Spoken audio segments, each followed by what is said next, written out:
What makes something valuable? Something is said to have value if it is either rare or useful, or hopefully both. For example, if you have a fish and there are thousands of fish and everyone has an abundance of fish, that fish is useful, but it's not rare, so its value is probably not very high. If you had, say, a piece of kryptonite, the only piece of kryptonite, that would probably be valuable because it was extremely rare. It's not useful unless you have a Superman problem, but it would be valuable. What makes this block of silver valuable? Well, it's fairly rare. There's only so much of it on the earth, and you have to dig and search for it high and low before you find any. And even then it's hard to get out of the ground and turn into a form where you can use it for something. But it can be done, and once it is done, it has value because it's useful and it's somewhat rare. Gold, same kind of thing. It's more rare, at least in the ground, and it's somewhat useful. It's generally considered less useful these days, in industry anyways, than silver, but overall it does have a lot of value. Since the beginning of recorded history, and probably further back than that even, valuable things like metals have often been used in bartering. If you have some silver on hand, you can usually trade that for something else of value. And it went that way for a very, very, very long time. Up until about 100 years ago. Back then we had money that was made of valuable things. Money was made of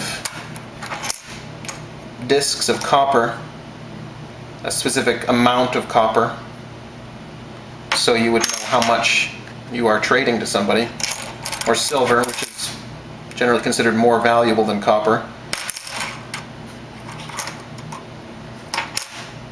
All this stuff was used to even out a trade. For example, if someone had a cow and the other person had I don't know, 2 daughters, the person trading the daughters for the cow would have to pitch in a little bit of silver and copper, perhaps, because cows are very valuable. So gold and silver, and to a smaller extent copper, were traded a lot back then, and your money was valuable in itself. Money was not a representation of value, but money was valuable. If you lost some money, you lost something of value. It's gone. Now, a strange thing started to happen in the world, especially in the US around 1913. And in the following decades, money changed. It was not quite as valuable. Well, it's still cents. It was still cents and dollars, the same way it was before, but it wasn't quite as valuable. You had copper that wasn't quite as pure, and you had, instead of silver, you had nickel, which back then was considered worthless. Now, of course, nickel is semi-precious metal, I guess you could say, along with copper. So we had to get rid of that too. And we got steel. Steel, and colored steel, to make it look like it's copper. We don't even use copper anymore in our money. Our money actually has no value. It's not rare, especially the paper stuff or the digital stuff, and it's not all that useful either. So unfortunately, we can't really use this steel for anything. You can't turn this steel into, say, I don't know, a bed frame or something very easily. And even if you wanted to, steel is incredibly cheap because iron is everywhere on this planet. Heck, a while back they even went from using